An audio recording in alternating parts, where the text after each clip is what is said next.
सबको नमस्ते और thank you for joining me again today.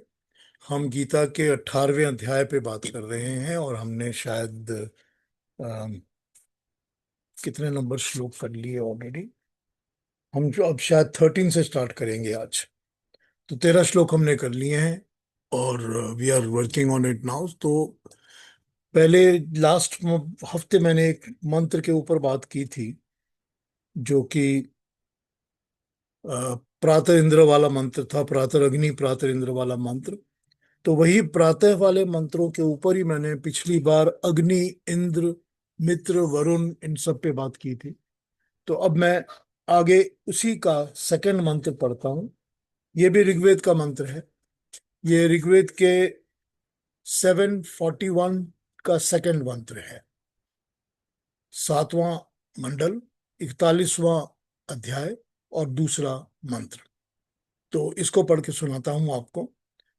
Briefly इस पर बात करूंगा, फिर आ जाऊंगा गीता के ऊपर। मंत्र कहता है, प्रातः प्रातः जितम भगमुद्रम भगमुग्रम हवेम वयम पुत्र मिदेतर्यो विधार्ता आध्रश्चदम मन्यमानस्तुरश्चिराद्राजाम चिद्य भगम भक्षित्याह।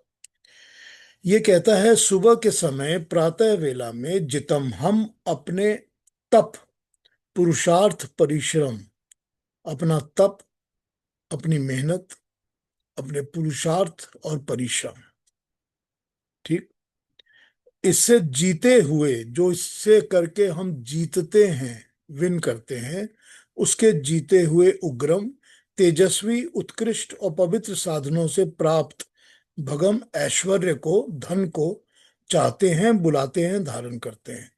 हम उस धन को चाहते हैं जो सबका धारण करने वाला परमात्मा हमारे स्वास्थ्य का और हमारे मानसिक स्वास्थ्य का रक्षक करता है। ये तो हुई अर्जन की विधि, मतलब हम अर्जन कैसे करते हैं।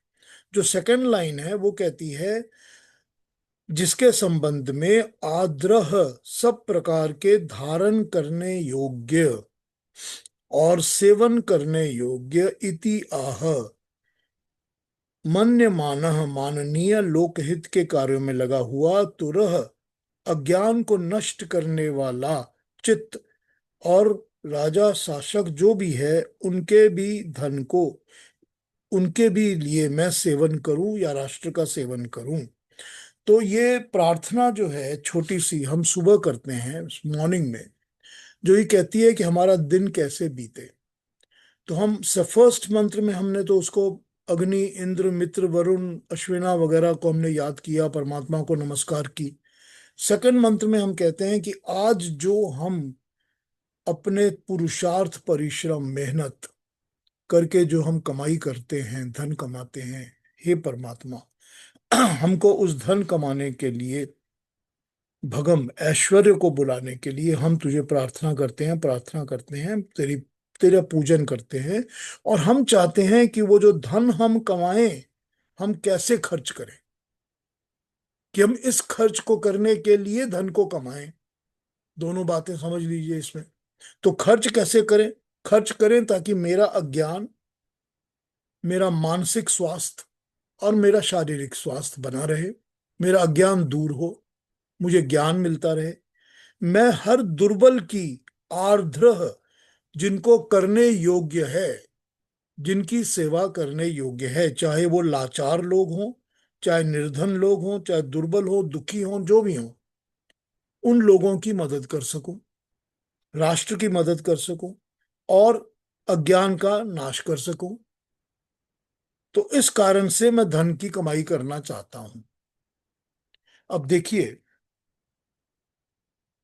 एक, इस वक्त मेरे पास रेडी रेफरेंस नहीं है, लेकिन एक मंत्र मैंने और पढ़ा था पहले कहीं पर, कभी मिल जाएगा फिर पढ़ूंगा आप सबके सामने। जो मंत्र ये कहता है कि परमात्मा देता ही उनको है जो देते हैं आगे। क्योंकि परमात्मा हमको वाया मीडिया बनाता है, हर चीज का वाया। देखिए देखिए, अब ऊपर से उतर कर ईश्वर या परमेश्वर या परमात्मा तो नीचे आएंगे नहीं, जो कि हर हमारा सारे काम करेंगे। वो तो आएंगे नहीं। तो हमारे काम कौन करता है? हमारे काम तो हम आपस में, हम इंसान ही सब किया करते हैं ना, मनुष्य किया करते हैं।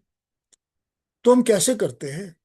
हम तो किसी ना किसी गुडनेस का वाया मीडिया बन जाते हैं, तभी काम होता है ना। अब जिसको परमात्मा ने ज्ञान दिया है, उसको ज्ञान दिया है ताकि तुम आगे ज्ञान को बांटो, ताकि तुम लोगों को ज्ञान दो, लोगों को ज्ञान बांटो, लोगों को ज्ञान दो। जिसको धन दिया है वो दिया है ताकि तुम आगे धन को बांटो, लोगों को बांटो। जिसको जो चीज हुनर दिया है, कोई भी आपको खूबी दी है, आपको कोई चीज की अच्छा हुनर दिया है, क्यों दिया है? आपको बहुत अच्छी आवाज दी है, आप बहुत अच्छा गाते हो, ताकि आप लोगों को खुश रखो, उनको भी गाना सुन के मधुरता आए, अच्छी लगे बात, उसको फैलाओ। तो परमात्मा तो वाया मीडिया बनाकर ही हम सब इंसानों को भेजता है। अगर उसको हम अपने तक अटका के रख लेते हैं तो हम उसका काम ठीक नहीं कर रहे हैं ना। तो हमारा अभिमान है सारा। तो परमात्मा देता ही उनको है जो कि आगे देते हैं, और वो इसीलिए देता है।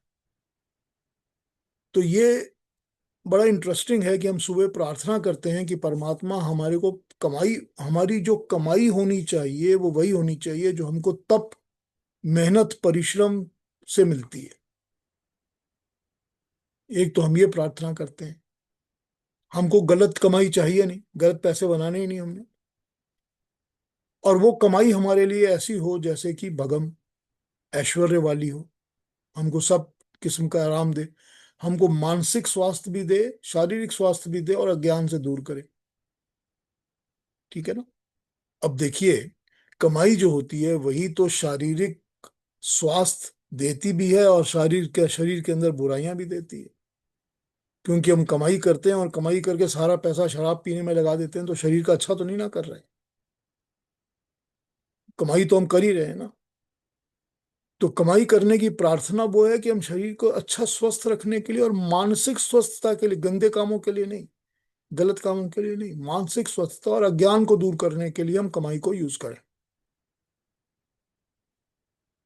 ये हम प्रार्थना करते हैं सुबह उठ के। एक बड़ा इंटरेस्टिंग वर्ड आता है भगम, भग। आप सबने भग बहुत बार सुना हुआ होगा, या भगवान तो सुना ही होगा बहुत बार, कि भगवान किसको कहते हैं। मैं आपको बताता हूँ भग वर्ड की कंस्ट्रक्शन कैसे होती है। बड़ी अजीब सी इसकी कंस्ट्रक्शन की वो है कहानी। जो भग है उसमें भ और ग दो वर्ड्स यूज होते हैं, दो लेटर्स यूज होते हैं। भ से अलग अलग एप्लीकेशंस में जो यूज किया जा सकता है वो होता है प्रकट, प्रकट होना, प्रकट होना, जाहिर होना, या आउटसाइड, बाहर, या प्रकाश, लाइट। भ भ से चारों वर्ड्स की एप्लीकेशन मीनिंग की तरह यूज हो सकता है, जिसकी भी तरह आप यूज करना चाहें। और ग जो होता है, ग से यूज होता है, पहला होता है गमन, जाना, दूसरा गति, मूवमेंट, और तीसरा हो जाता है किसी पोजीशन से अलग हट के दूर जाना है, तो वो भी तो गमन हो गया, जाना हो गया। और फिर होता है स्थान को छोड़ना, यानी कि स्थान को छोड़ के दूसरे स्थान पे चले गए। ये सब चीजें ग से, गमन से आ जाती हैं। तो जब हम भग कहते हैं, तो भग का मतलब हो जाता है कि जिसके अंदर हर किस्म का ऐश्वर्य होता है, या जिसमें ऐश्वर्य की गति होती है। भाग्य भी तो वहीं से बनता है ना, भग से। तो जो भाग, जो प्रकाश जिसको मिलता है जहां पर, या जिसके अंदर प्रकट हो जाती है परमात्मा की कृपा, दया सारी की सारी जाहिर हो जाती है, ईश्वर की कृपा, ईश्वर की दया जाहिर हो जाती है, और उसको ऐश्वर्य मिलता है परमात्मा का, और वो उसकी मूवमेंट होती है। बिना मूवमेंट के तो कोई चीज होगी नहीं। आपको कोई चीज आएगी तो मूव करके ही आ रही है ना। तो वो मूवमेंट के साथ जब आती है तो वो भग।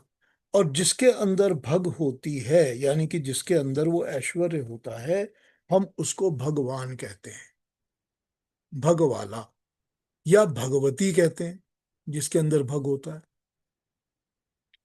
तो भगम हुए में हम परमात्मा से यही प्रार्थना करते हैं कि वो ऐश्वर्य हमें प्रदान करे, हर चीज का हमको सुख प्रदान करे, ताकि हम आगे उसको बांट सकें, जरूरतमंदों को दे सकें। और अपने लिए कैसे यूज करें, वो भी पहली लाइन में हमको बता दिया है। तो दिस इज द प्रार्थना that we do in the morning. अब आ जाता हूँ गीता पर और गीता के श्लोकों पर। लेकिन मैं एक छोटी सी बात कहना चाहता हूँ। वो ये कहना चाहता हूँ कि जो हमारी यहाँ श्लोक होते हैं, डिस्कस होते हैं, या जो हमारे सब्जेक्ट मैटर्स यहाँ डिस्कस हो रहे हैं, उन सब्जेक्ट मैटर्स को लेकर अगर कोई डिस्कशन या क्वेश्चन है तो किया करिए। दूसरे दूसरी बातें हमारे इस प्लेटफॉर्म पे मत किया करिए please. Just because something is coming in your mind या पॉपिंग इन योर हार्ट कि मैं ये बताना चाहती हूँ, बोलना चाहता हूँ, don't do it. This is not the right platform. तो सिर्फ सब्जेक्ट मैटर पर ही डिस्कस करिए, क्योंकि हम चाहते हैं कि क्वेश्चंस भी जो हों उससे किसी ना किसी को कोई ज्ञान ही मिले। तो दूसरी बातें नहीं करनी चाहिए हमारे को। आइए आगे अब चलते हैं और अपना हम काम स्टार्ट करते हैं। तो 18 के 13 और 14 को हम आज करेंगे। हमने शायद 12 नंबर कर लिया था पिछली बार।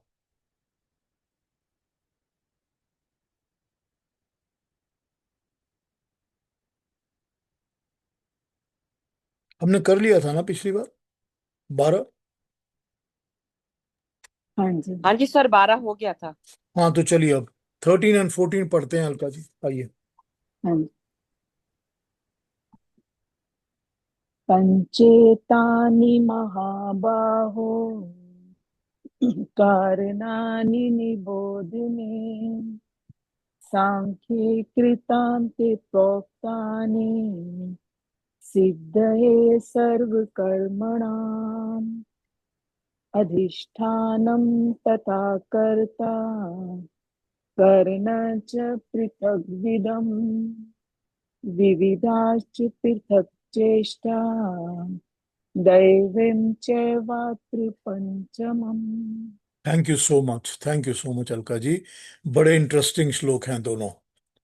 बहुत अच्छी डिस्कशन हो सकती है इसके ऊपर। खैर, पढ़ता हूं पहले।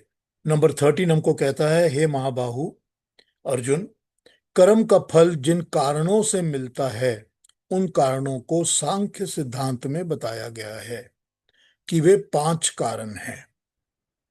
अब मैं कल तक कोशिश करूंगा कि सांख्य में से इसकी रेफरेंस निकाल लूं और निकाल के आपको बताऊं। खैर, तब तक यहां जो लिखा है उसको पढ़ते हैं। ये बोल रहे हैं कि कर्म का फल जिन कारणों से मिलता है उन कारणों को सांख्य सिद्धांत में बताया गया है कि वे 5 कारण हैं। 5 कारण क्या है ये तुम मुझसे सुन। अगले श्लोक में वो कहते हैं ये 5 कारण ये हैं। पहला, कार्य का स्थान, जो काम किया गया उस कार्य का स्थान, जगह। दूसरा कारण कर्ता, कर्ता मतलब करने वाला। तीसरा, भिन्न भिन्न प्रकार के साधन, अलग अलग तरह के साधन, मीन्स, करने के मीन्स या करने के टूल्स या करने के तरीके, साधन, जो भी उपकरण अवेलेबल हैं वो साधन है। चौथा, भिन्न भिन्न कारण की चेष्टाएं, अलग अलग तरह की कोशिश या चेष्टा। तथा लास्ट, पांचवा, भाग्य यानी कि दैवीय, वो जिसका कारण हमको समझ के बाहर है, हमको समझ नहीं आता, परमात्मा का दिया हुआ या दैवीय। ये उन्होंने अपने 5 कारण बताए हैं। इस श्लोक को एक बार वर्ड वर्बेटिम मीनिंग समझते हैं। अधिष्ठानाम मतलब कार्य का आधार स्थान, अधिष्ठानाम कार्य का स्थान, तथा कर्ता काम करने वाला कर्ता, कारणम यानी करने का साधन, जो करण होते हैं, करण मीन्स होते हैं, वो करण होते हैं साधन। च पृथक अलग अलग, भिन्न भिन्न, विविधा अनेक प्रकार के, पृथक चेष्टाएं अलग अलग चेष्टाएं, और दैवम यानी कि दैवीय भाग्य, ये होते हैं 5 कारण। इस पर बात करते हैं, लेकिन पहले इसका दूसरी ट्रांसलेशंस पढ़ते हैं, फिर बात करते हैं।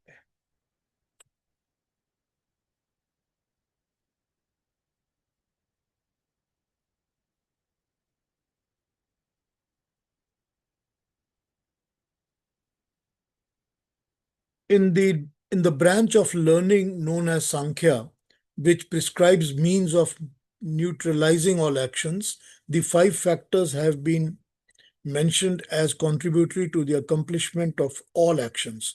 Know them, know them all from me, Arjun. Following are the factors operating towards the accomplishment of actions, namely the body and the doer, the organs of different kind, and the different functions of manifold kind. And the fifth is Deviya, latencies of the past action. अच्छा,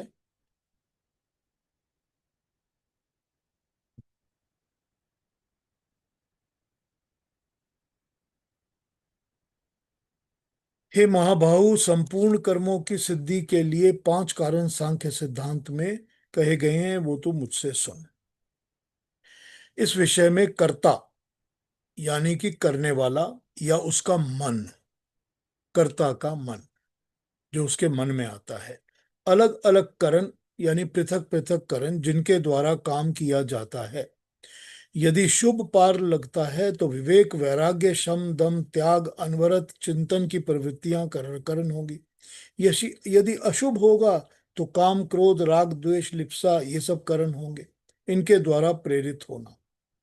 तो यहां पर जो करण बताया गया या means बताए गए या टूल्स बताए गए हैं यहां पर, अब इस ट्रांसलेशन में ये इन टूल्स या करण को अपने अंतः के करण की बात कर रहे हैं। ठीक, अपने अंदर की, कि एक तो मन हो गया करने वाला इंसान, जो करता काम करेगा, ये उसका मन है जो डिसाइड करता है कि क्या करना है।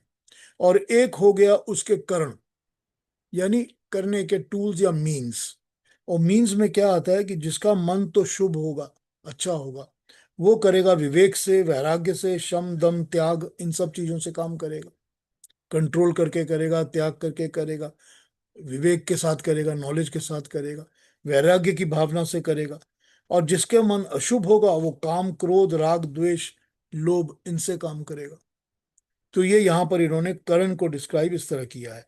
फिर कहते हैं नाना प्रकार की छोटी छोटी चेष्टाएं यानी कि बहुत सारी इच्छाएं और कोशिशें, और आधार अर्थात साधन, जिस इच्छा के साथ साधन मिला वही इच्छा पूरी होने लगती है। और पांचवा है देवीय यानी संस्कार। और भी ट्रांसलेशंस देखते हैं।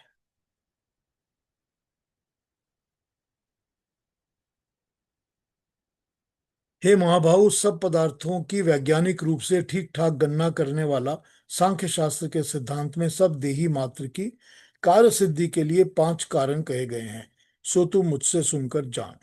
अधिष्ठान अर्थात स्थानीय परिस्थिति, कर्ता, पृथक पृथक प्रकार के साधन, नाना प्रकार की अलग अलग चेष्टाएं, और इस प्रसंग का पांचवा है दैवीय।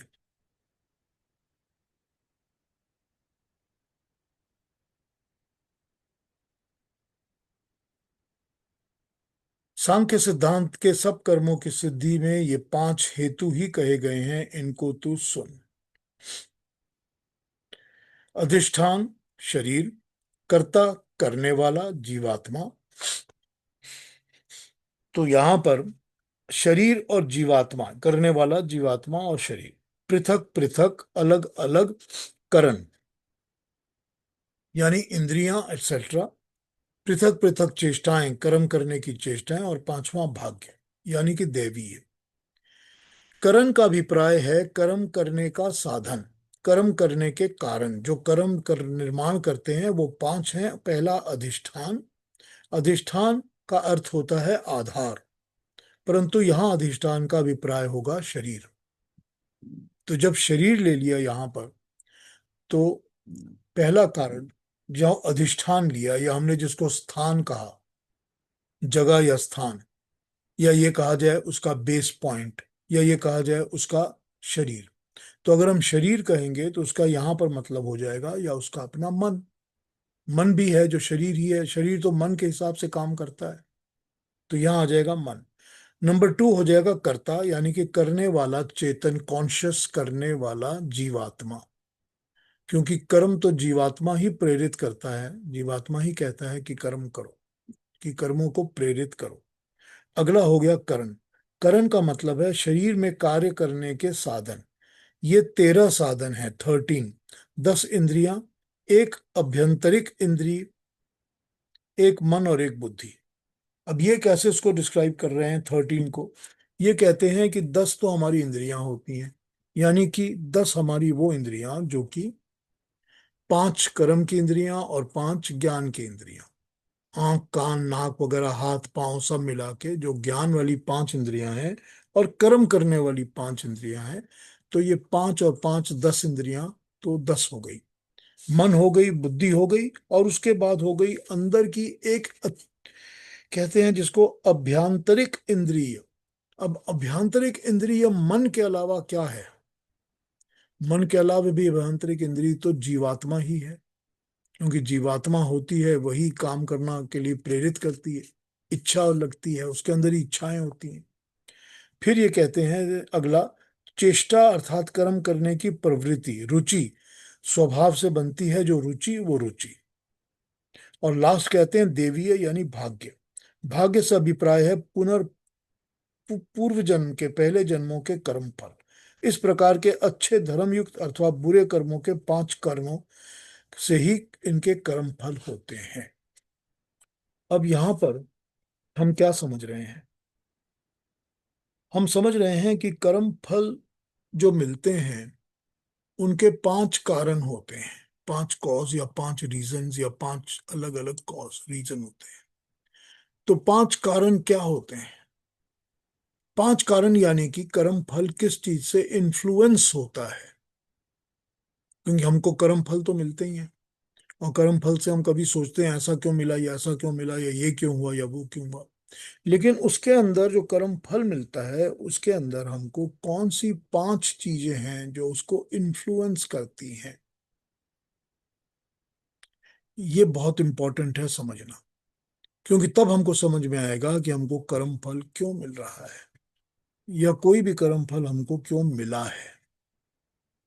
तो ये हमको तभी समझ में आएगा जब हम इन कारणों को समझेंगे कि परम फल का मिलने का सिद्धांत क्या है, प्रिंसिपल क्या है। तो यहाँ भगवान कृष्ण हमको कर्म फल मिलने का प्रिंसिपल समझा रहे हैं, और उसने कहा कि सांख्य के अंदर 5 कारण दिए गए हैं। सांख्य दर्शन जो है, सांख्य मतलब साइंस होता है, तो हर एक चीज सांख्य के अंदर साइंटिफिक दी हुई है। तो सांख्य दर्शन के अंदर जो 5 कारण दिए गए हैं, वो 5 कारण भगवान कृष्ण यहाँ बता रहे हैं। तो 5 कारण क्या है? 5 कारण है, नंबर 1 पहला हो जाता है अधिष्ठाता यानी कि आधार, यानी कि हमारी अपनी बॉडी। कर्म तो हम अपनी बॉडी से ही करेंगे ना, हम तो कर्म अपनी बॉडी से करेंगे। तो पहली चीज हो जाती है बॉडी। अब बॉडी को जहां पर मतलब अगर हम उसको लिंक करेंगे तो हमको समझ में आएगा कि कर्म के फल भी तो बॉडी को ही मिलते हैं ना, फल बॉडी को मिलते हैं ना। चोट बॉडी को लगती है, दर्द बॉडी को होती है, कट्स बॉडी को लगते हैं, तो कर्म फल भी तो बॉडी को मिलते हैं। तो कर्म करने वाला और कर्म करने का फल, बिकॉज बॉडी एक कारण है, इसीलिए तो बॉडी को कर्म का फल मिलता है। हो गई ना एक्सप्लेनेशन क्लियर? हम सबको पता है ना कि हमारे शरीर को, बॉडी को कर्म के फल मिलते हैं, अच्छे भी मिलते हैं ना, सुख भी मिलता है, अच्छी चीजें भी मिलती हैं, बुरी भी मिलती हैं, क्योंकि बॉडी ही तो करता है ना, आधार है ना, बॉडी आधार है ना, बेस है ना काम करने का। और दूसरा बता दिया गया नंबर 2 कर्ता। कर्ता यानी कि हम करने वाले जीवात्मा। तो जीवात्मा जो है ये भी तो काम करती है, ये भी तो करता है ना, यही तो करता है ना। अब जीवात्मा या हमारी जो अंदर बैठी हुई जीवात्मा है, जब कर्म के फल मिलते हैं तो जीव आत्मा को असर होता है ना, अंदर तक आत्मा दुखी होती है, उसके ऊपर एक अफेक्ट होता है, उसके ऊपर एक संस्कार बन जाता है। किस चीज का संस्कार बनता है? अच्छे बुरे का संस्कार बनता है, अच्छे बुरे का संस्कार बनता है। संस्कार बनता है कि मुझे अच्छा लग रहा है, मुझे ये बुरा लग रहा है। ये किस तरह से बनती हैं चीजें? किस तरह से बनती हैं ये चीजें? ये तो चीजें बनती ही वैसे हैं कि मुझे जो एक्सपीरियंस हो रहे हैं, मुझे जो कर्म फल मिल रहे हैं, वही तो एक इम्पैक्ट, एक छाप मेरे ऊपर छोड़ रहे हैं ना। वही छाप तो मैंने अपनी आत्मा के ऊपर डाली हुई है ना।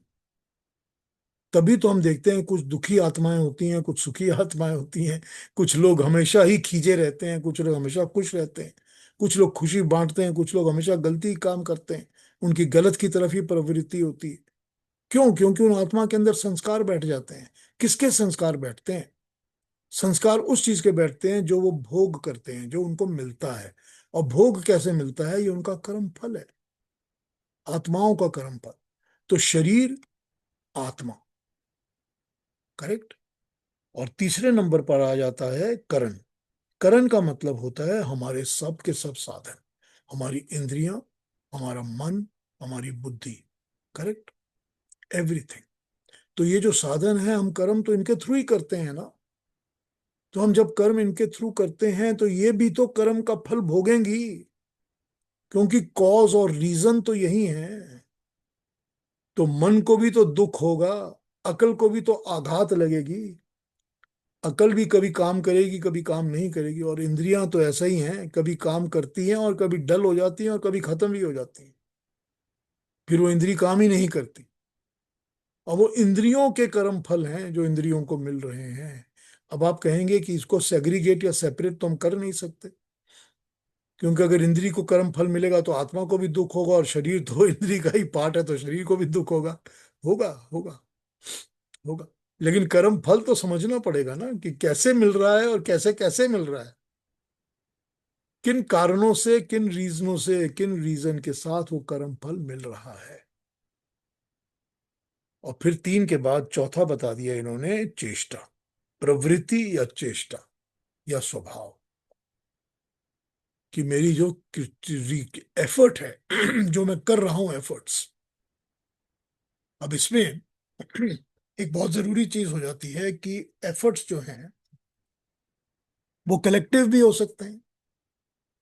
कलेक्टिव हो सकते हैं कि मैंने ग्रुप बना लिया, हम ग्रुप बना के एक काम कर रहे हैं, चोरी करने गए, डकाती करने गए, लड़कियों के साथ खराब काम कर रहे हैं, ग्रुप बना के कर रहे हैं।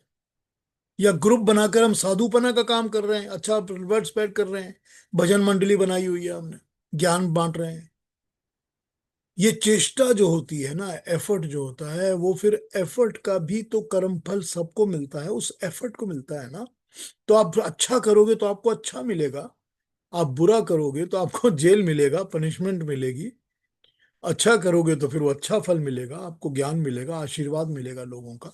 तो ये एक एफर्ट जो चेष्टा होती है, चेष्टा करनी या एफर्ट्स करना, ये भी एक रीजन बन जाता है कर्म फल मिलने का, कर्म फल के प्राप्त होने का।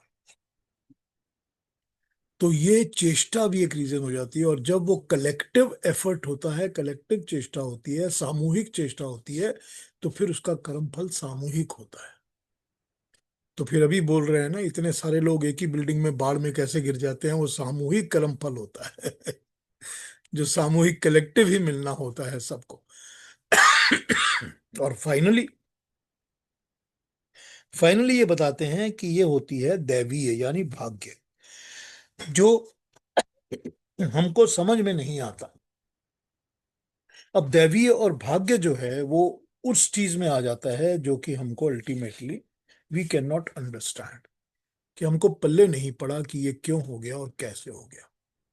लेकिन यहां पर भी जो चीज होती है, आपको देखिए, ये तो हमको मान के चलना ही पड़ेगा, we have no option, we have to accept it always, कि जो परमात्मा की पूरी व्यवस्था है, उसका निजाम है, उसकी पूरी की पूरी सिस्टम चल रहा है, ये बहुत इंटेलिजेंट सिस्टम है। बिना मतलब, बिना कारण के इसमें कुछ हो नहीं सकता। It's a very very intelligent system. हमारी आपके समझ में नहीं आए, ये दूसरी बात है। हमको साइंटिस्ट ना समझा सकें या उल्टा सीधा समझा रहे हों, ये अलग बातें हैं। लेकिन ये तो हो नहीं सकता कि हमको कोई कर्म फल मिला है, वो हमको समझ नहीं आ रहा है, और वो यूं ही मिल गया क्योंकि परमात्मा हमसे खुश नहीं है। ये तो नहीं हो सकता ये तो नहीं हो सकता।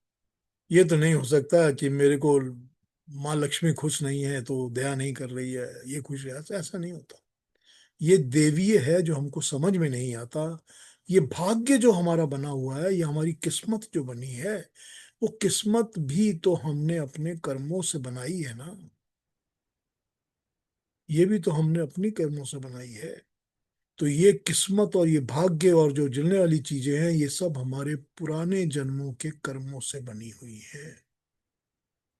क्योंकि ये तो पहले ही बता दिया गया है कि जो पुराने जन्म के कर्म होते हैं, वही डिसाइड करते हैं कि भोग क्या होगा। तो भोग का मतलब है कितना मिलेगा, कितना नहीं मिलेगा। क्या भोग कर सकेंगे, क्या नहीं कर सकेंगे, किसकी कितनी मात्रा मिलेगी, किसका कितना टोटल आपको किस्मत में लिखा होगा। तो भोग ही तो भाग्य बनता है ना। और फिर कौन सी योनि मिलेगी। फिर आप कहेंगे कि मुझे जाति जो है वो मनुष्य की योनि नहीं मिली, मैं तो कौवा पैदा हो गया। तो कौवा भी तो इसलिए पैदा हो गया ना। फिर आप कहेंगे नहीं जी वो भगवान मेरे ऊपर खुश नहीं था इसने मुझे कौवा बना दिया। यहां पर ये चलता नहीं ना काम। Everything is scientific, everything is intelligent, everything has a system to it. You can not pass the buck just like this. आपको अपनी रिस्पॉन्सिबिलिटी ओन करनी ही पड़ेगी। ये मेरे ही कर्म फल हैं जो मैं भुगत रहा हूं, जिनसे मुझे ये भोग या भाग्य मिला हुआ है। ये मेरे ही कर्म फल हैं। फिर मुझको समझ में आए या ना समझ में आए, या मैं उसको बोल दूं कि ये ईश्वरीय काम है, देवीय काम है। ये देखिए पहाड़ टूट के गिर गया, नदी में बाढ़ आ गई, इतने लोग बह गए, है ना देवीय काम। हमारे काम तो है नहीं ना, वो हम नहीं कर रहे हैं ना। कर तो प्रकृति रही है ना, नेचर कर रही है, या परमात्मा कर रहा है, या कोई भी चीज कर रही है। हमारे कंट्रोल के बाहर की चीज है। मगर हो तो रहा है ना हमारे साथ। और हो कैसे रहा है, वो ऐसे रहा है कि हमने वो अपने पुनारे पुराने जन्मों में उन कर्मों के लिए अपना ये भोग बनाया हुआ है। चाहे समझ में आए चाहे ना समझ में आए। अब आप कहेंगे कि ये तो इतना अच्छा इंसान है, सारी जिंदगी भला किया है, बहुत लोगों का कल्याण किया है, बड़ा ज्ञानी है, साधु मानुष आदमी है, इसकी इतनी बुरी ये कैसे हो गई, इस पर इतने बुरे ये कैसे असर हो गए, चीजें हो गई, घटनाएं हो गई। फिर वही भोग की और भाग्य की बात आ जाती है ना। फिर हम कहते हैं ऊपर वाले की बात ऊपर वाला जानता है, परमात्मा की इच्छा जो है वही होती है। मगर हो तो सारा परमात्मा की इच्छा तो वही है जो हमने अपनी तरह से बनाया है। हम जो करके गए हैं वही हमारे को मिलने वाला है। उसके साइंटिफिक एप्लीकेशन में कहीं कोई त्रुटि, कहीं कोई मिस्टेक नहीं हो सकती। हो ही नहीं सकती, हो नहीं सकती, हो ही नहीं सकती। तो ये जो सिस्टम है सारा, पूरा का पूरा सांख्य दर्शन यही समझा रहा है कि कर्म फल क्या है उनको समझो, उनके रीजन को, कारण को समझो। ये पांच कारण हैं जो तुमको कर्म का फल देते हैं, और इस तरह देते हैं ये तुमको कर्म का फल। शरीर को, मन को, बुद्धि को, इंद्रियों को, चेष्टाओं को, जो तुम चेष्टाएं कर रहे हो उनको, आधार को, जीवात्मा को। और फिर जो तुमको नहीं समझ में आता वो तुम्हारे पुनर्जन्मों का कर्म फल है। तो अपने कर्मों को इस जन्म में सुधारोगे तो हर तरफ से, हर एंगल से, चाहे वो शरीर हो, चाहे आत्मा हो, चाहे मन हो, सब जगह से कर्म फल शुद्ध मिलेंगे। और कर्म फल को सुधारोगे क्या। भगवान कृष्ण तो घूम फिर कर उसी बात पर आ जाते हैं ना। किस बात पे आते हैं भगवान कृष्ण घूम फिर कर। घूम फिर के आ जाते हैं निष्काम कर्म, वैराग्य, वैराग्य पे आ जाते हैं, निष्काम कर्म पे आ जाते हैं। और निष्काम कर्म और वैराग्य के अभ्यास पे आ जाते हैं कि इनका अभ्यास करो, कि हर कर्म को निष्काम करो, कामता को दूर करो, फल के साथ आशा मत रखो, कोई फल की आशा नहीं रखो, कोई फल की आकांक्षा नहीं रखो। तो फिर अपने आप ही कर्म सुधरने लग जाएंगे, और अपने आप ही कर्म फल समझ में आने लग जाएंगे कि कोई फर्क ही नहीं पड़ता, हमको कुछ गलत होने वाला है ही नहीं। क्योंकि उसके सिस्टम में तो कोई गड़बड़ हो ही नहीं सकती। इतना परफेक्ट परमात्मा का सिस्टम है। तो ये पांच कारण जो कि सांख्य दर्शन में बताए गए हैं, उनको इस तरह से भगवान कृष्ण ने हमको अपने नंबर 13 और 14 श्लोक में समझाया है। आगे बढ़ जाएं, या इस पर कुछ पूछना है या कोई बात करनी है, कुछ समझना है इसके बारे में, कुछ पूछना है या बात करनी है इसके बारे में फॉर 13 एंड 14। तो आप लोग बताइए, नहीं तो आगे बढ़ जाते हैं, 15 16 करते हैं। हाँ अ, केतु जी। हाँ, हाँ केतु जी। पीयूष जी, जैसे आपने बताया कि एक तो कर्म फल संचित संचित कर्म है, उनके फल मिलते हैं। और दूसरी तरफ आपने बताया है कि जो जो देता है परमात्मा उसी को देता है। तो जो दे नहीं सकता कर्म फल के हिसाब से, तो उसको तो परमात्मा भी नहीं दे सकता, क्योंकि उसके कर्म ऐसे हैं कि उसके पास शायद धन नहीं है, ज्ञान नहीं है, जो कुछ नहीं है वो तो बांट नहीं सकता, क्योंकि उसके पास नहीं साधन है नहीं कुछ। तो परमात्मा भी उसको नहीं दे सकता कि तुम तो कर्म फल से बंधित हो, ये सोच ठीक है क्या? नहीं तो यहां पर ये इस लाइन को इस तरह पकड़ लीजिए ना कि उसने पुनर्जन्म, पिछले जन्मों में देने का कोई काम किया ही नहीं है। हम्म। हाँ, तो जब देने का उसने कभी काम ही नहीं किया है तो उसको परमात्मा ने इस जन्म में कुछ दिया नहीं है। करेक्ट, तो अब दिया नहीं है तो अब वो बांट नहीं सक रहा। करेक्ट। लेकिन लेकिन हर किसी के पास ये ऑप्शन होता है कि जो थोड़ा सा भी मिल रहा है उसमें से भी तो बांट सकता है।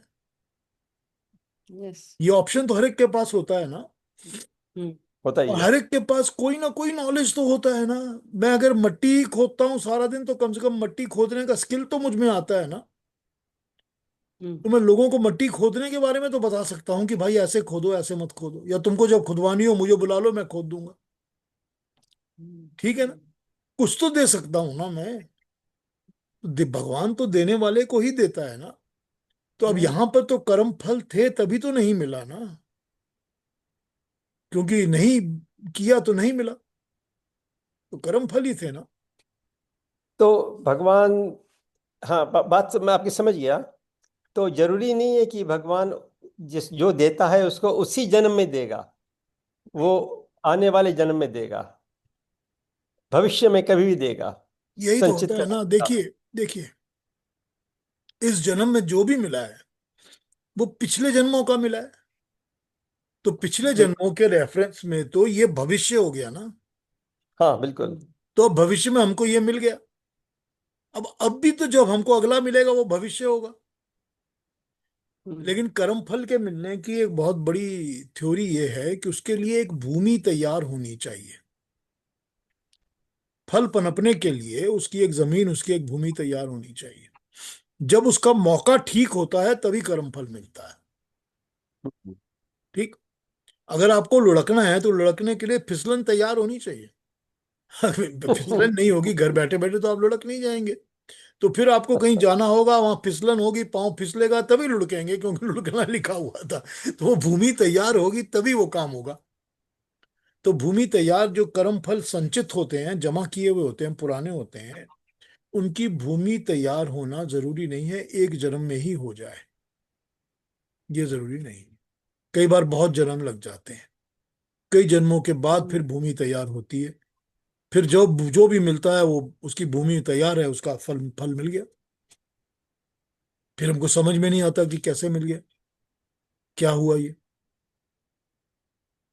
फिर पता चलता है कि तो किसी पुराने के कारण किया हुआ होगा। अगर समझ है तो समझ आना चाहिए। जो एयर इंडिया का क्रैश हुआ था उसमें एक बंदा बच गया, बाकी सब के सब अनफॉर्चुनेटली चले गए। तो सब इकट्ठे हो गए थे उसी दिन उसी फ्लाइट में, पर एक बंदा बच गया। उसने भी अंत में आखिर घड़ी में उसने सीट चेंज की और उसमें वो बच गया। ठीक है। उसका भाग्य था। उसके भाग्य में बस, भी मृत्यु नहीं लिखी थी। आयु है बिल, अभी उसकी। बिल्कुल। और भोग बाकी है, और कर्म फल बाकी है अभी ये भुगतने हैं इस जन्म में। Yeah. हाँ ज्योति जी, क्या कहेंगी आप? हाँ ज्योति जी। Namaste, Piyush ji. Namaste, नमस्ते ज्योति everybody. जी। Yeah. नमस्ते जी। I have got very basic questions that I'm asking. Maybe they might sound a little bit funny, but I'm just asking reference to this only. इसके पहले आपने जो ऋग्वेद का ये मंत्र पढ़ा है and all that. So every time when we say नाश, okay, उसका अज्ञान का नाश हो, इसका नाश. Why is that word नाश used? Because I feel that word is a little bit too harsh, is what I is my personal feeling to it. It's like what we actually uska ant ho. That's what we want to say. But we call it like uska nash ho, satya ka nash ho, adnyan ka nash ho. Why is this word nash? Because nash actually translated in English becomes destroyed, you know. But at what we are trying to say, it has to be the end. Why is this word nash used? Is one thing that I wanted to ask you. Then I'll ask you the second question if you want to answer this. देखिए देखिए, English English translation करने से बड़ी मुश्किल हो जाती है words की। Yes, that is true. I agree with that. लेकिन I absolutely agree. क्योंकि प्रॉपर ट्रांसलेशन होती नहीं है। अब Correct. आपने Yes. नाश कहा ना, लेकिन जब नाश का अगला स्टेप है ना, नेक्स्ट स्टेप टू हाँ नाश, हाँ. उसको हम्म. कहते हैं विनाश। ठीक Oh है, yeah. हम Hmm. विनाश भी तो कहते हैं ना। Yeah, तो correct. अब That नाश Nash का word मतलब, only. जब हाँ, हम अंत कहते हैं तो उसका मतलब है एंड है।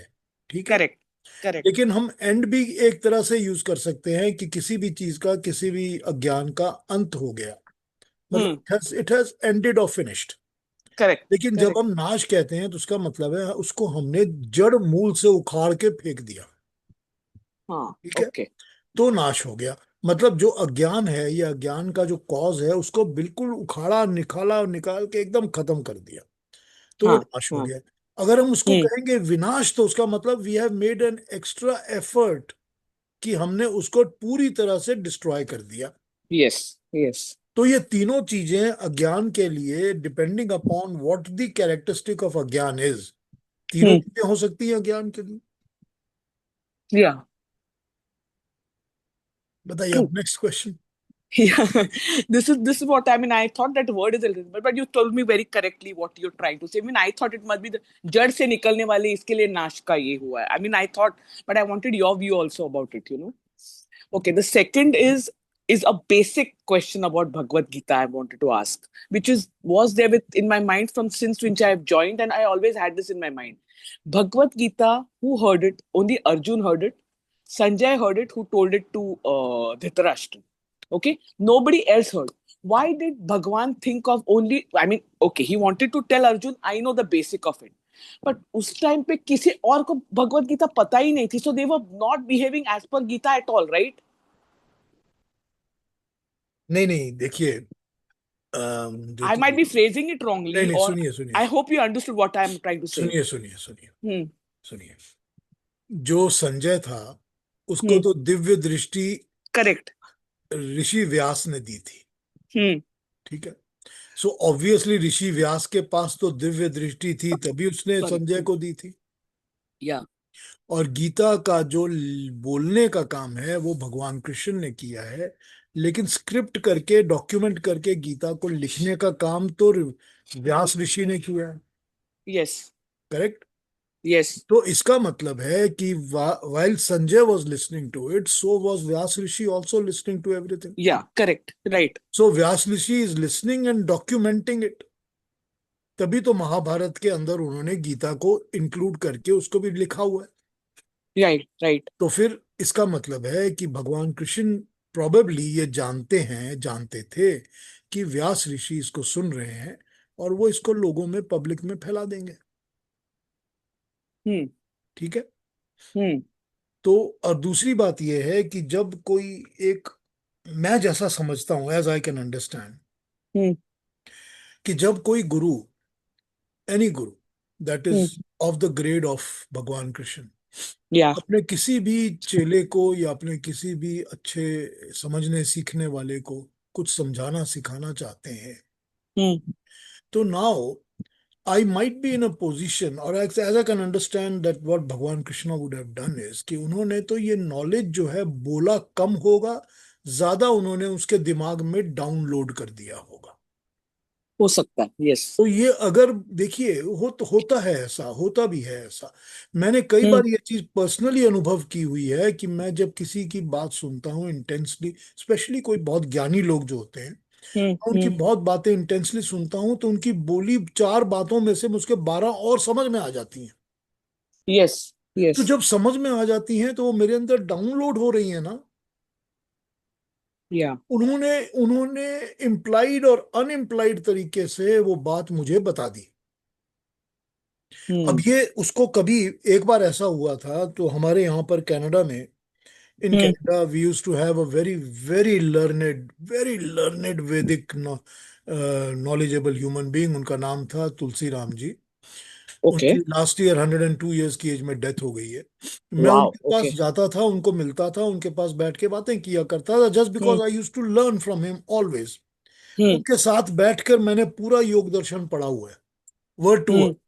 Hmm. लेकिन मैं जब उनसे कुछ पूछता था और वो बातें मुझे बताते थे, तो मैं तो यही सोचता था कि मैं आज एक बात पूछता हूँ, लेकिन वो जो बताते थे उसमें मुझे पता नहीं कितनी बातें मिल जाती थी। और फिर मैं कई बार तो नोट कर लेता था नोटबुक के अंदर। फिर मैं जो उन्होंने नहीं बताया और मैंने समझा कि ये उन्होंने शायद ये भी इम्प्लाई किया है, मैं उसको लेकर भी उनसे रेफरेंस कर लिया करता था। Hmm. And then he used to say, I would have told this to you before, which means he understands that he has already downloaded it to me. See, this has Hmm. happened. It's happened with me No, this is one on correct, one. huh? Because this thing. I'm sorry, I'm stopping in the middle because this thing, it comes to me. I ask you this question because these implied thing that come to me from you is what forms in my mind during the week. So what you're trying to tell me, I'm completely understanding what you're telling me. So he's saying something, and there are quite a lot of implied things that come to my mind. That's the reason I form it in my mind and I come back and I talk to you. So I'm understanding what you're trying to tell me. Sorry, you can carry on. Yeah. 700 श्लोक, 700 श्लोक गीता के, Hmm. 700 श्लोक गीता के भगवान कृष्ण उस युद्ध भूमि में दो आर्मीज के बीच में बैठ के अर्जुन को नहीं सुना सकते। Correct. करेक्ट?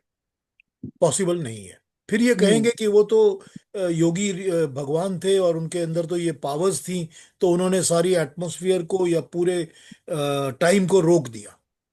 Hmm. और रोक दिया तो फिर क्या हुआ, किसी को पता ही नहीं चला क्या हो रहा है। Hmm. ठीक है, आप बोल सकती हैं।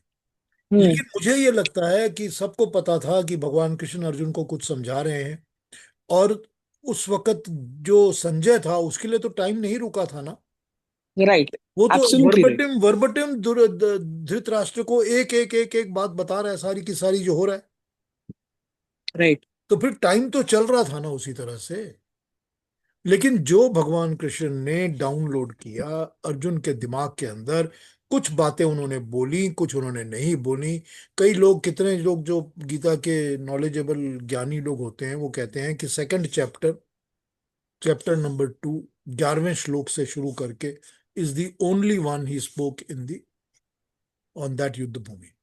Oh, okay. चैप्टर 2 11 श्लोक के बाद से लेकर जो एंड तक चैप्टर 2 है वही बोला है उन्होंने। Hmm. और वो उन्होंने बोला है, और बाकी का जितना उसका नॉलेज है वो भगवान कृष्ण ने उसके दिमाग में डाउनलोड कर दिया है। How wonderful. और Hmm. उसी को एक्सपैंड करके चैप्टर 2 में जो भी लिखा है उसी को एक्सपैंड करके बाकी के सारे 16 चैप्टर तैयार किए गए हैं। उस Hmm. कॉन्सेप्ट को ही एक्सेप्ट करके तैयार करके किए गए हैं, और वो सारे के सारे लिखने का काम व्यास ऋषि ने किया है। Yes. अब ये, अगर आपको ये इस तरह समझ में आती है बात, तो यहां देखिए, let's put it this way, Hmm. that a man, you have to understand Gita as a two men act. Hmm. Just like we look at a drama, that is a one man act. This is a Hmm. two man act. इसमें एक मनुष्य जो है, इंसान जो है, human being जो है, वो ह्यूमन बीइंग का काम कर रहा है, like all of us, we are all Yeah. Human beings. वो Right. हमको रिप्रेजेंट कर रहा है।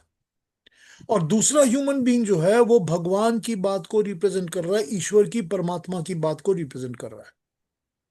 और वो कह रहा है कि मैं तुमको वही ज्ञान दूंगा जो पहले भी इस सृष्टि में ज्ञान परमात्मा ने बांटा है, दिया है। So he becomes a via media to transmit the knowledge to the human being. Right. This is exactly what has happened over there, and that is the knowledge that has been given to us by Bhagwan Krishna. Now, if you know Mahabharata and you've read it, कि Yeah. जब दुर्योधन के, युधिष्ठिर की ceremony हो जाती है, ही becomes the king after the war, Hmm. और उसके बाद उसके बाद वो भी एक अश्वमेध युद्ध करता है, यज्ञ करता है। Correct. अश्वमेध यज्ञ के बाद जब ये प्रूव हो जाता है कि सारे उस राष्ट्र के ऊपर, सारे के ऊपर युधिष्ठिर का ही राज है, Hmm. तो उस वक्त अर्जुन फिर रिक्वेस्ट करता है भगवान कृष्ण को कि फिर से गीता का नॉलेज बताइए। Hmm.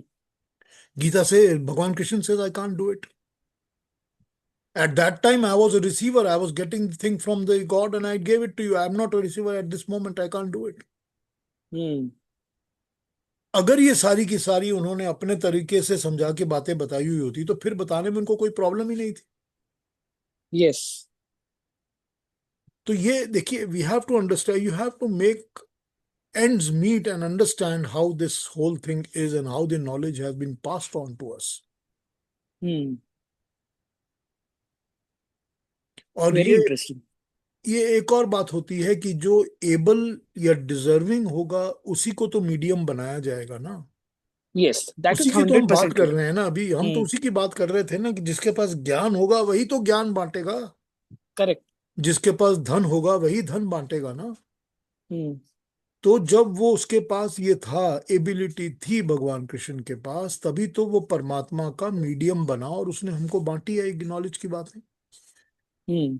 तो इसका मतलब तो ये है कि he himself was also, even if you consider him only as a human being, even if you consider him only as human being, तो भी he was deserving and more knowledgeable than all the others at that time.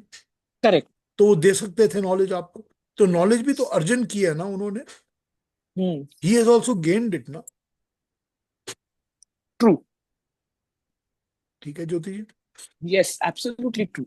Thank you so much. I mean, I was just waiting for this, and at last, this okay. I would request if you could not continue today because I have to go off.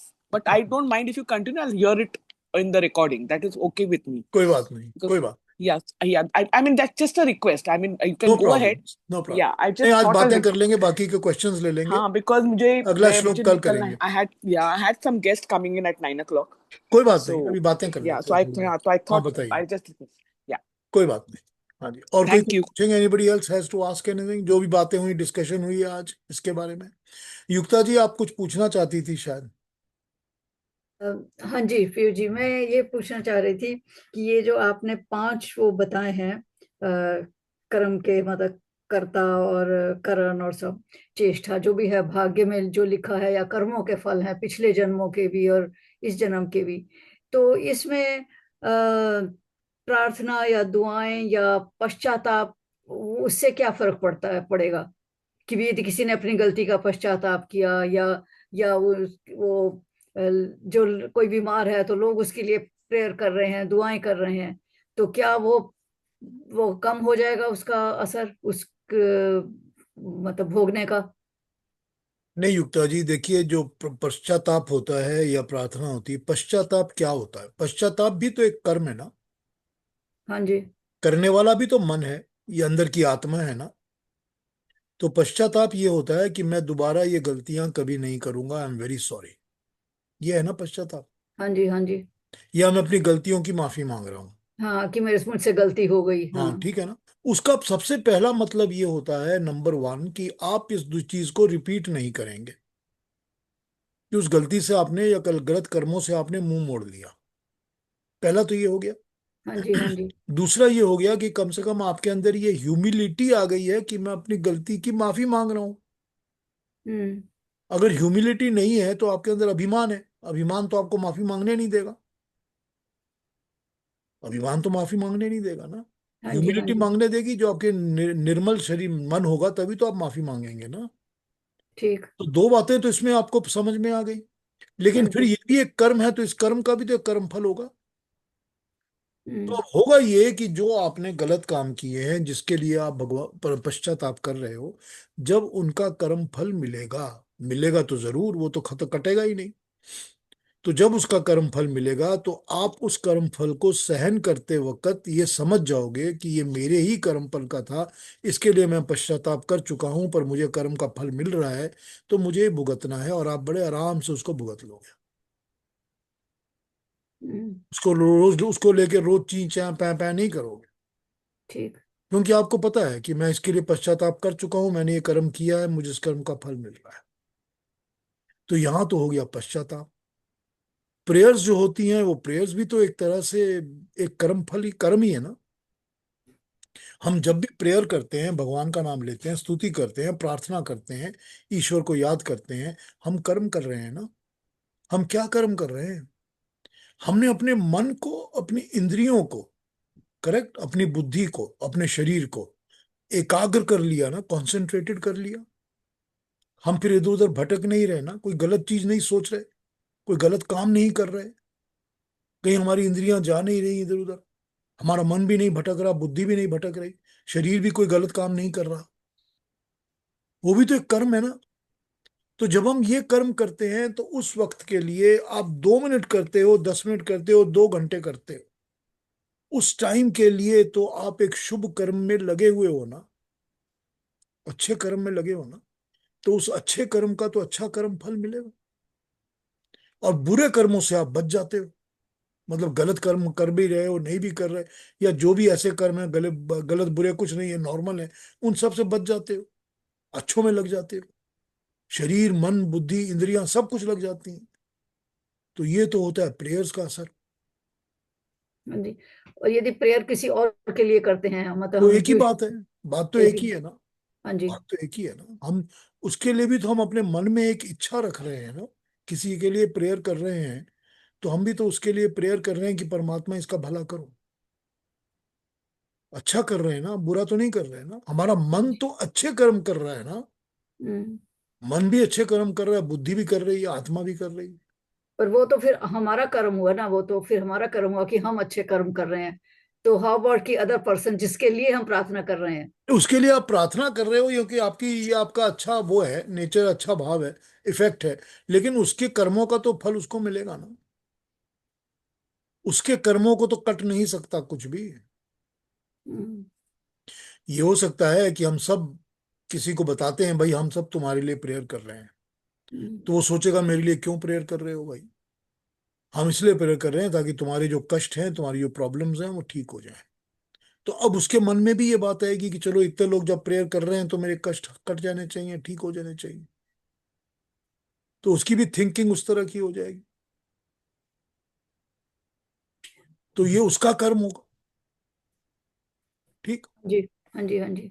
आपने collective effort किया है, चेष्टा, ये आपकी चेष्टा है, आपका collective effort है, लेकिन कर्म तो उसके ही है ना जो करने हम्म। वाला है। पर उस कर्म उसको भी वो उस व्यक्ति को भी वो हो सकता है, जैसा आप कह रहे हैं कि वो शक्ति मिलेगी या वो मिलेगा कि भी वो उसको भी पता है कि मेरे लिए लोग प्रार्थना कर रहे हैं। इन्फ्लुएंस तो होगा ना, हाँ जी, हाँ जी। वही बात है, फिर वो चेष्टा का असर होगा, फिर वो वही कलेक्टिव चेष्टा परमात्मा होगी। हुक्म करेगा। हाँ। ठीक, हाँ जी, ठीक हाँ है। जी, और हाँ जी। एक और प्रश्न है, यदि आपके पास अब टाइम है, जब नहीं भी है। बताइए बताइए, कोई जो बात नहीं, पूछिए। आपने कहा ना, भगवान का आपने वो दिया है, विश्लेषण किया है, तो ईश्वर और भगवान या जो भी नाम है परमात्मा, ये मतलब ठीक है, वही नाम, मतलब हर एक का अपना, जैसे ईश्वर का आप यदि विश्लेषण करें तो ईश्वर के भी वही गुण हैं जो परम भगवान के हैं, जो परमात्मा के हैं, सेम थिंग। देखिए देखिए देखिए देखिए, ये सब एडजेक्टिव्स हैं, विशेषण हैं, ठीक है। आप मुझे कह सकते हो कि तुम गुरु हो, तुम पिता हो, तुम बेटा भी हो, तुम अच्छे पति हो, ये सब एडजेक्टिव्स हैं, विशेषण है, जी। लेकिन परमात्मा का नाम एक ही है। मेरा एक ही नाम है, मेरे दो या तीन नाम नहीं हो सकते हैं, मेरा एक ही नाम है, परमात्मा का एक ही नाम है, उसका नाम है ओम। ओम। हाँ जी। बस, ये उसका अपना निजी तस्य वाचक प्रणव है ना, प्रणव जो उसका नाम है, तस्य वाचक उसको बताने वाला, तस्य वाचक प्रणव ओम, उसको बताने वाला नाम एक ही है, वो ओम है। लेकिन बाकी के सब जो हैं वो एडजेक्टिव्स हैं या एक्सप्लेनेशंस हैं या डिस्क्रिप्शंस हैं। तो ईश्वर उसको कहते हैं जिस जो ऐश्वर्य का स्वामी होता है, हाँ जी, हाँ जी। परमात्मा उसको कहते हैं जिसकी आत्मा परम है, हम सबसे ऊंची है, हाँ जी। परमेश्वर भी उसको कहते हैं जो परम ऐश्वर्य वाला है। तो हम तो उनको नाम अलग अलग दिए हुए हैं ना हमने, बट उसका अपना नाम तो सिर्फ ओम है। ठीक है। हाँ जी। हाँ जी, और कोई कुछ कहेंगे, कुछ पूछेंगे? थैंक यू, धन्यवाद जी। कोई बात नहीं। Any other question in anybody's mind, जो कि आज तक हमने बात की अभी तक उसके बारे में? हाँ जी केतु जी। अ, ऐसा भी देखा गया है कि अ, पुराने समय ऋषि मुनि अ, यज्ञ करते थे और उससे वर्षा के लिए आह्वान करते थे। तो इन दिनों भी हम जब मिडिल ईस्ट में थे तो वहाँ पर भी बारिश के लिए उन लोग अपने हिसाब से प्रेयर करते थे और उसका असर भी होता था।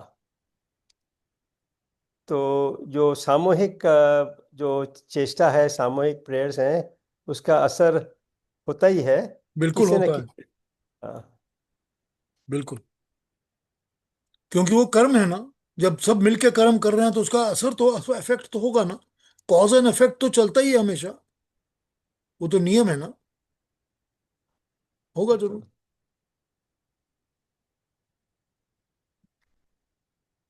ठीक है, फिर कोई और बात नहीं तो कल मिले। Does that mean if someone wishes something bad to happen and you do it in a group, even that will come true? Probably yes. Even though that will have a very bad karma phal on everybody, Yeah. but it can come true. Okay. But don't try it.